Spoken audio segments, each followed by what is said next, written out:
Hello everyone, welcome to episode 217 of Show Fever. Today we'll be going over Final Act by Niko DeMille.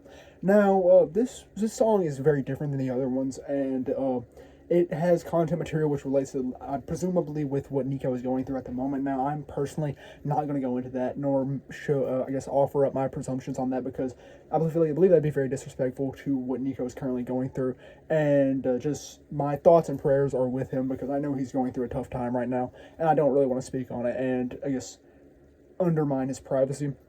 But yeah, so this song predominantly focuses on the concept of breakup and heartbreak in such a way, and losing someone who you're entirely devoted to. And it predominantly focuses on just the idea of being utterly broken, and even to the point in which you lose all your pride and are willing to beg for someone just to stay with you. And how you can't understand why this person left you when you were willing to offer them everything. Though you did have your flaws, yes, you would have given your life for them, you would have sacrificed for them, and they still left. And it is a very sad song. It will most certainly not give you joy and glee, but it is a very good song. I believe there are many people who can relate to this song, and many people who can use it as a vice for, not necessarily a vice, but a boon to help them through a trying time, because this song is, colloquially, understandable, and you can feel it. Like, even if you haven't been necessarily through this, you can feel it, as with all Niko DeMille 12V songs, because he writes in such a way to where it is his experience, yet it has a general motif which everyone can relate with. And I really respect this type of writing because it is very personal. It is most certainly laying your heart out for everyone to observe and prod at. And that is very commendable, because not many artists will do that. Not many artists are real with you. And this song is very real. It's very upfront. And it tells a story which we can reasonably presume has happened. And so it is most certainly important, and it is very good. It is most certainly a type of music that we don't often see nowadays. And it is most certainly commendable for that. Now, in regards to the music is phenomenal. I love the music of this song. It was great. And specifically around the chorus, when it picks up, it is wondrous. However, also at points where it gets lower in tone and all of that, it is also very good. Like, I most certainly enjoyed the music of this song, and absolutely the lyrical content, because, like I said, it was not necessarily special, but it was impactful, and it was different. Like, it's something we haven't seen before. I know it's not good that it's different, because it's not good to experience the things which are discussed in this song. However, that difference does give it merit, and I know, like I said, it's not good that it has to come in this way. I mean, it doesn't have to come in this way. It could have came throughout any other, passage. However, it came through this way, and it it arrived in a good manner. So, I am very satisfied with the song. I'm always satisfied with Niko's work. However, this one it's different. It is great. And one thing that I really think helps it stand out is the pure emotion within the vocals. Because, like I said, presumably this is what Niko has been through, and what he's been struggling with. So, the emotion is real. Like, when you actually feel it, it is, corporeal, it's palpable. Like, you can feel the emotion. It enters within you, and racks your body with the similar emotion that Niko is feeling through his vocals.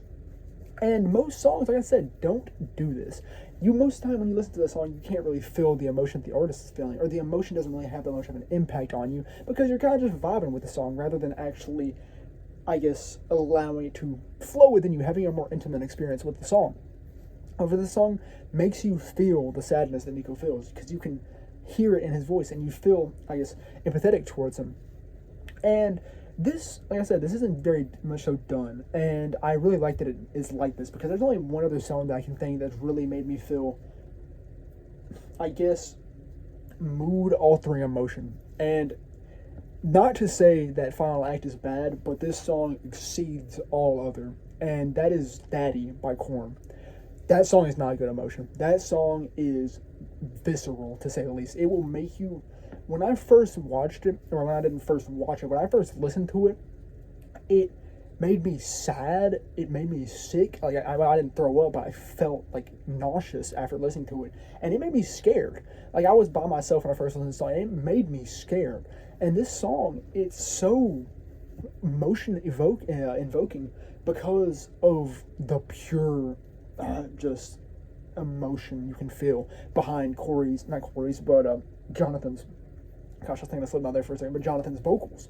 And that type of music is rare. And it's good that songs like Daddy are rare, because that is a horrible song. It's not a bad song, but the story behind it is atrocious, and it's a tragedy that that story was lived through, but you can tell that it was actually lived through based on Jonathan's vocals, because holy smokes, that song is, I've never listened to it. I listened to it once and I will never listen to it again. It's on, if you want to go down this masochistic route and listen to it, it is on Korn's 1993 self-titled album, I believe 1993, yeah.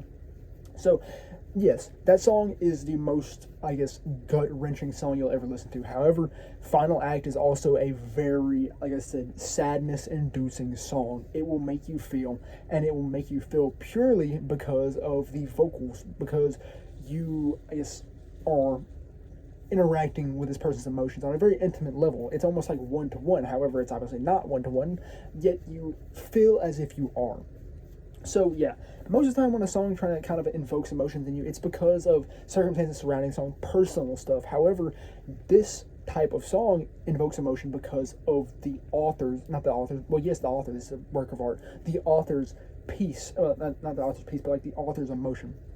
So, yeah, I just really enjoy it. I mean, it sounds kind of bad to say that I enjoyed this song, but I do really like this song. It's a great song. It's one of Niko's best in recent history, and it deserves to be given that much merit, though it does suck that the song is about what it is. It shouldn't have to be like that, yet it is, but Niko has made the best of it, and he made a masterclass out of his emotion. And I believe that's the best thing you can do. If you're feeling certain emotions, don't let them grind you down.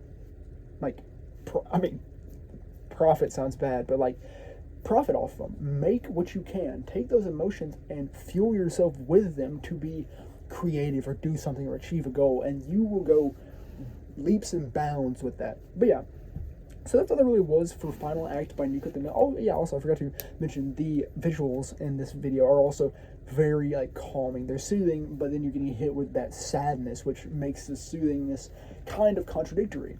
And like you see like a cute little fawn, and it's got predominant deer imagery, and I really like that. But yeah, so that's what there really is for Final Act by Niko DeMille, and that's all we have for episode 217 of Shelf Review. So thank you very much for watching.